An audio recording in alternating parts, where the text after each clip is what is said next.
Hello, hello, my travel adventurers. I am 100% loving my time here in South Carolina. And one thing that I learned actually right before I took this trip was that South Carolina has an international African American history museum. If you did not know, I am here to put you on. I'm only going to show you bits and pieces because I do not want to take away from the experience that I want you to fully have in attending and visiting this museum, I should say. But nonetheless, like, baby, as someone who has been to the Smithsonian African American History Museum when they opened in DC, someone who frequents museums, someone who loves learning all that she can about the growth and development of the African diaspora, okay, who enjoys learning as much as she possibly can about her people, her culture, who actually originally flew to South Carolina to go to the African village. I'm actually on my way there now. I highly recommend this fiesta.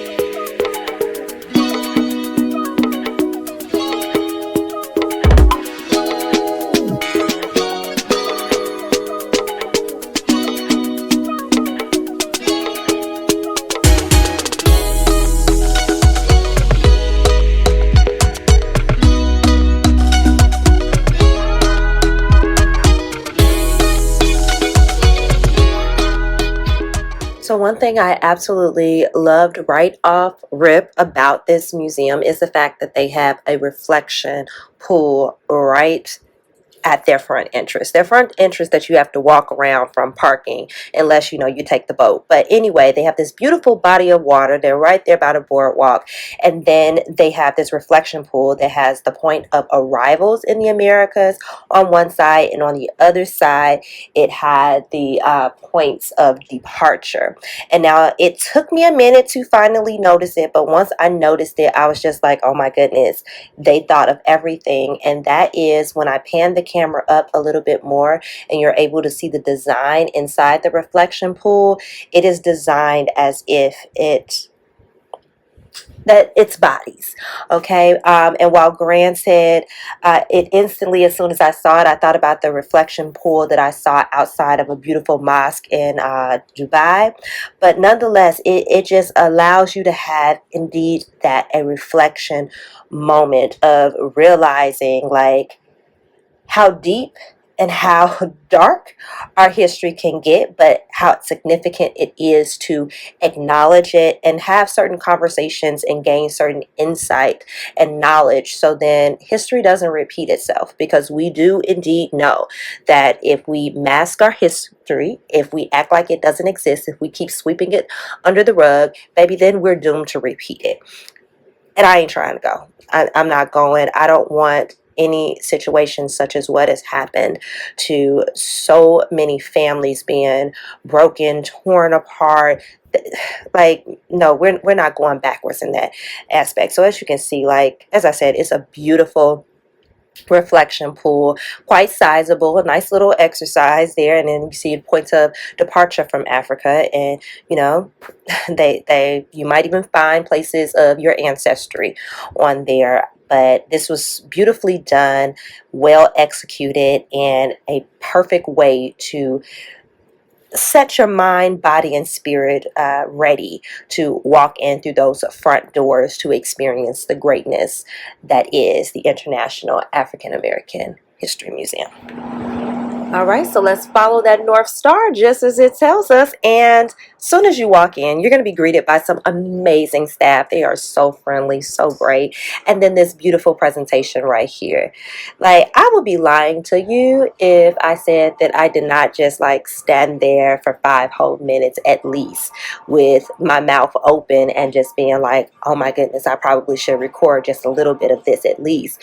But this was just a wonderful presentation that greets you, that just shows you just how influential, just how widespread, just how absolutely amazingly beautiful and strong and significant Black history is. Like, you literally get to see our influence all around the world, see the resilience of our people all around the world, to see the diaspora on full stage. Like, it's phenomenal. And as I say, like, this is what you're greeted with as soon as you walk in through those front doors after payment. So the reflection pool, as you guys can tell, already got me.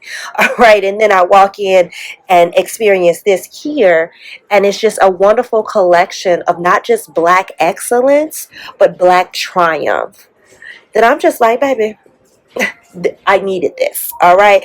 And I once again, I would say I highly recommend making that trip to Charleston, South Carolina, to experience this, because experiencing through this screen here, I'm not doing it justice. This is only a fraction.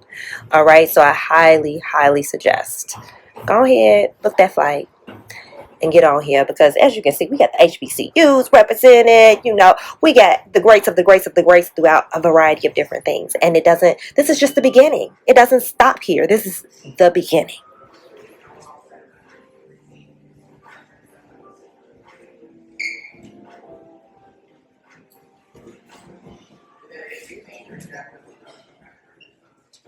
So amazingly and eventually, I was able to tear myself away from that first presentation, and I made my way to the transatlantic crossings. Now, each area has its own theme, and they even have a theme that is dedicated specifically to South Carolina. So as you see, Black South Carolinians. So, and then they had like their little praise house. This is a great moment in time, like, to just respect the other patrons that are there, as well as the fact that I, once again, want you guys to visit the museum on your own. Just want to give you a little taste. I made sure that, like, I did not get in the way. You know, they go to Praise House. I did not get in the way. I kept it moving. But by all means, if you are intrigued, once again, highly recommend you hit it up. But I loved the quotes that they had on the wall. Like, everything was just so well put together and well done. As I said earlier, this vlog literally does not do it justice. You can't feel what was in the room with us, these moments in time of seeing people of all different cultures coming together and learning about this wonderful Black history, and the fact that we have it here available, open to all. And yeah, even me being the history buff that I am, I learned some new things and saw some new things. So 10 out of 10. It was great. You're getting the point that it's great, and you need to go visit. To see this great collection of achievements, collection of historical documents that show and break down by categories how we have triumphed, overcome the growth, the development, the progress that has been made. It reminds you of, yes, how far we've come, but also how much further we have to go. To really pay attention to the years that are dated upon these things and realize they weren't that far long ago. To realize that, even be it in, as it said there, faith and leadership, or even in athletics, that we are still coming through and breaking down barriers and creating new levels of what greatness is. Think about Miss Simone Biles. She's coming in and completely changing her entire sport. We're still doing those great things. We're still making history. We're still, I love how it says right there, advocating for women's rights, but we're still doing all of the things and doing it in a way that only we could. Doing it in a way of which we are still astonishing the masses. And I think sometimes we just need to be reminded of that. To be reminded of the blood that runs through our veins, that be reminded of the roots that we indeed have. And that's what's amazing, that after you get past this piece, the very next piece comes into talking about New Orleans and the roots there. And they have a great Mardi Gras costume there, and then it transitions into African roots. So this has been a great experience, greatly laid out and carefully curated.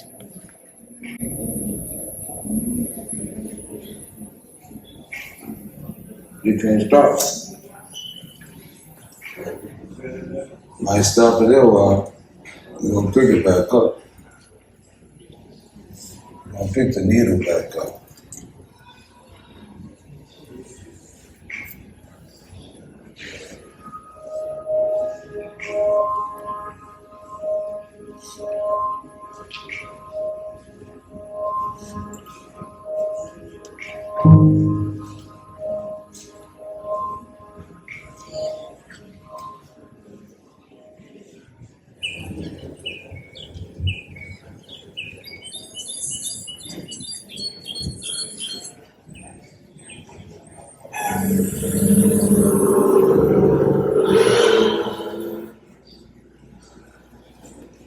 Yeah, back to the work.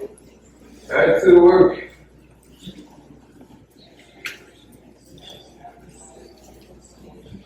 My style is you go to the stores to buy the bees. You can buy small bees and you can buy the big bees.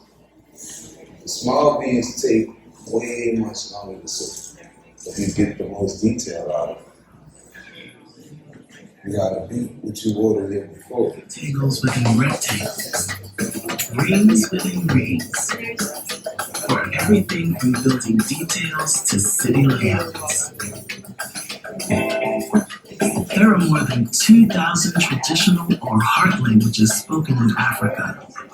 Most of them were not written until the modern era, resulting in rich oral and musical traditions that have been used to pass on stories and wisdom for generations. Unique scripts were also created. 14th century manuscripts from the libraries at Timbuktu show adoption of Arabic scripts to express poetry, history, theology, law, and numerology. 15th century scholars of Timbuktu studied astronomy and knew about the rotation of the planets, details of the eclipse, and more. The Dogon of Mali had knowledge of astronomy dating back to 3200 BC, which included awareness that the star Sirius B completes a trip around the largest star Sirius A every 50 years, even though it is invisible to the naked eye.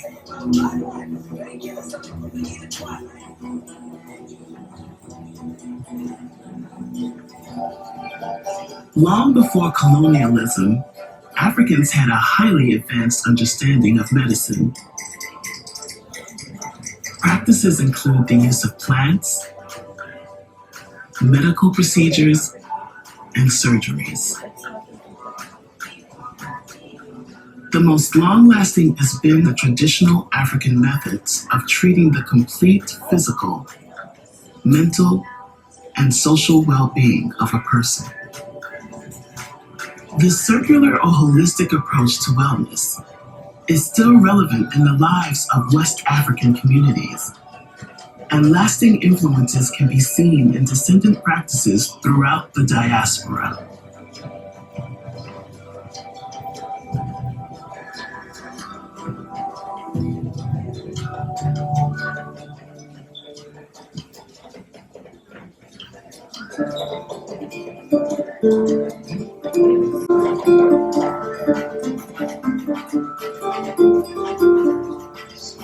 For many African nations, the circle is an important symbol, inspired by the rhythmic movement of the sun, the turn of the seasons, and the cycle of life. The interconnection between the living and the dead is a universal cosmos that makes no distinction between the sacred and the secular. Drawing on information from science, medicine, cosmology, and metaphysics, diviners are ritual spiritualists who skillfully read signs that communicate the will of the divinities. I was able to learn so much and have so many great experiences during my visit during this museum, and this by chance happens to be one of my favorite that I captured. It showed the status of the slave. This right here was his slave. Look, what is his job to do? He's holding the horse. He's not the one trying to talk to the Native Americans. He's holding his staff for him, holding his horse for him. So he's still in slavery. But now he's coming to conquer our brothers. He got the Southern Kingdom and Northern Kingdom.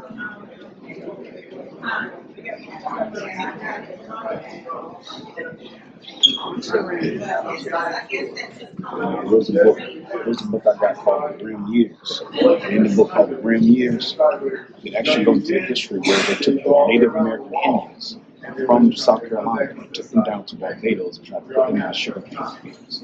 But we never heard about that, did you? I listened to NPR radio, and the guy was on there, and he had he was advertising a book. I purchased the book. He's got a lot of history. It's called The Grim Years. The Grim Years. So I know that the audio may have been difficult to hear because it was an impromptu moment, no mics, anything like that. But if you weren't able to pick it up, basically a young man brought his two sons to the museum and he was teaching them history by way of going through the museum and, telling them additional information that he knew about the photos that were on the wall dealing with the conquistadors. And what ended up happening is it's almost like he was a museum curator that multiple people ended up surrounding him, especially a group of older Black men. And they literally started up a conversation. And I was able to talk to the gentleman afterwards. And I just thanked him for, first off, allowing me to record him, even though, once again, it was impromptu. Definitely asked after the fact.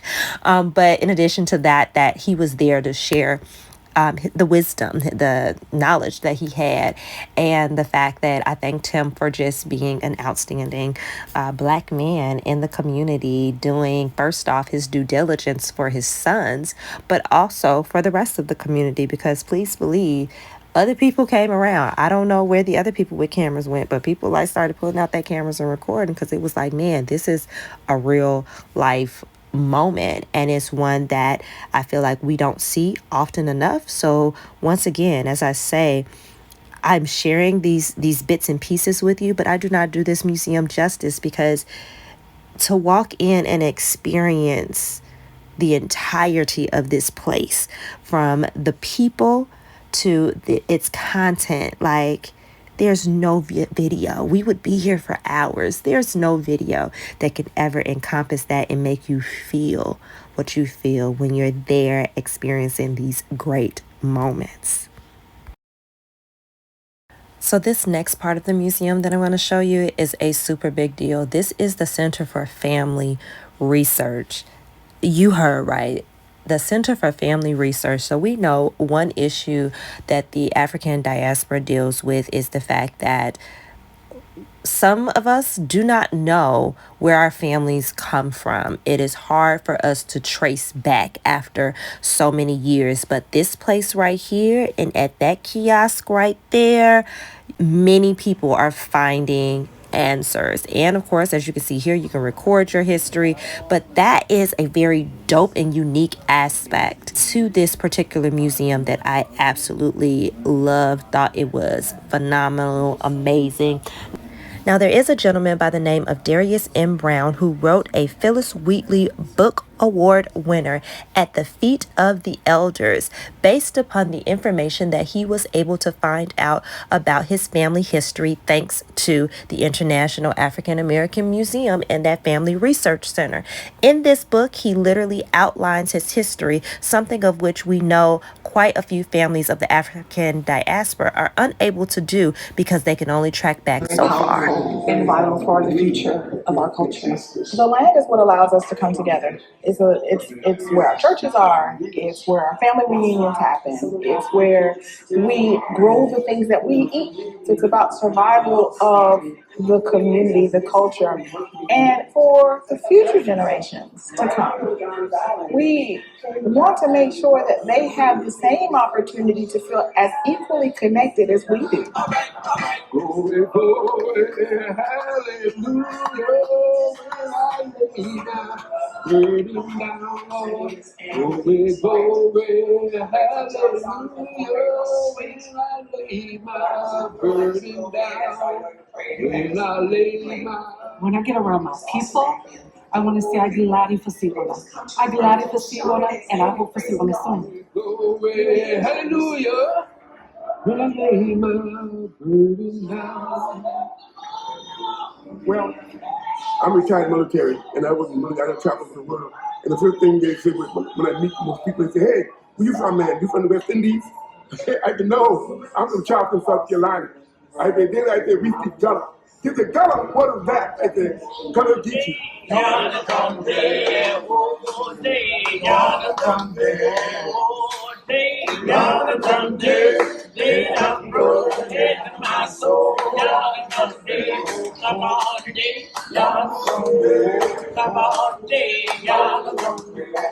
The Gullah Geechee people are beautiful people. There are people here in the United States that have most of their Africanism still intact through years, hundreds of years of enslavement. There have been hundreds of years and many thousands of miles between the coast of West Africa, where the African slaves, who are the ancestors to the current Gullah Geechee people, originated.